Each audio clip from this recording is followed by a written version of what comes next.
புதிய கல்விக் கொள்கை என்கிற பெயரால் சாதாரண உழைக்கிற மக்கள் வீட்டில் வளர்கிற குழந்தைகள் உயர்கல்விக்கே சென்று விடக்கூடாது. இது நீட்டுங்கிறது 2வது.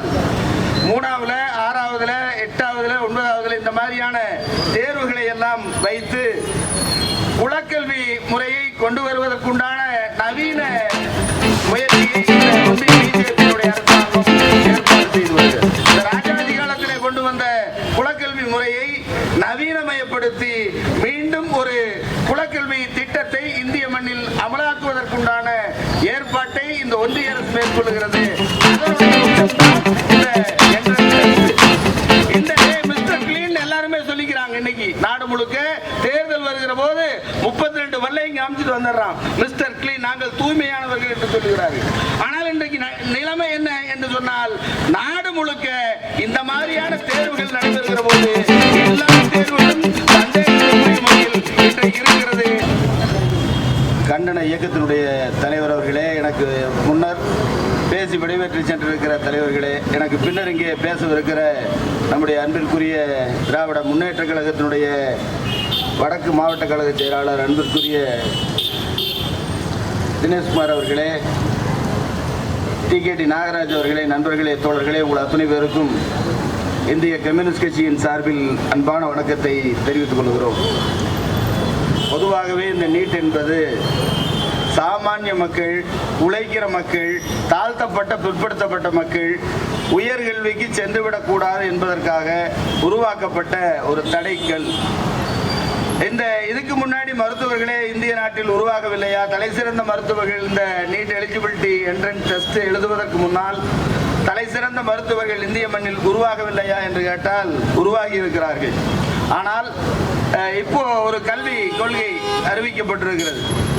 புதிய கல்விக் கொள்கை என்கிற பெயரால் சாதாரண உழைக்கிற மக்கள் வீட்டில் வளர்கிற குழந்தைகள் உயர்கல்விக்கே சென்று விடக்கூடாது. இது நீட்டுங்கிறது 2வது. 3ஆவதுல 6ஆவதுல 8ஆவதுல 9ஆவதுல இந்த மாதிரியான தேர்வுகளை எல்லாம் வைத்து குலக்கல்வி முறையை கொண்டு வருவதற்குண்டான நவீன முயற்சியை இந்த ஒன்றிய பிஜேபியினுடைய அரசாங்கம் ஏற்பாடு செய்து வருகிறது.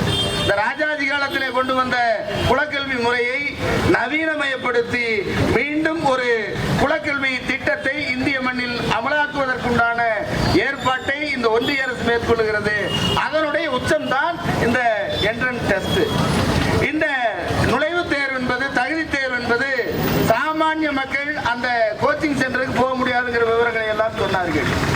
இப்போ மருத்துவ கல்லூரியில் அந்த மாதிரி சாமானியன் வெற்றி பெற்று மருத்துவ கல்லூரிக்கு சென்று விட்டால் என்ன மாதிரியான மரணங்கள் எல்லாம் நிகழ்கிறது என்றெல்லாம் பார்க்கிறோம். அந்த இடத்தை பிடிப்பதற்கு அந்த மாணவன் ஏதோ ஒரு அடிப்படையில் மர்மமான முறையில் இறந்து விடுகிற சூழ்நிலை எல்லாம் இன்றைக்கு நாடு முழுக்க நடக்கிறது. இது எதனுடைய உச்சம் என்று சொன்னால், இன்றைக்கு பாரதிய ஜனதாவினுடைய தலைவர், நிர்வாகி அந்த கேள்வித்தாளை வெளியெடுத்து அதை 30 லட்சத்துக்கு வாங்கினதா சொல்றாங்க. என்னங்கிறது நமக்கு தெரியாது.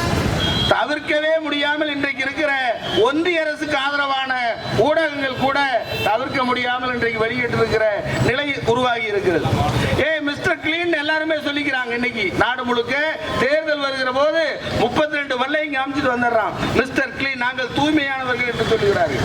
ஆனால் இன்றைக்கு நிலைமை என்ன என்று சொன்னால், நாடு முழுக்க இந்த மாதிரியான தேர்வுகள் நடைபெறுகிற போது எல்லா தேர்வுகளும் சந்தேகத்திற்குரிய முறையில் இன்றைக்கு இருக்கிறது.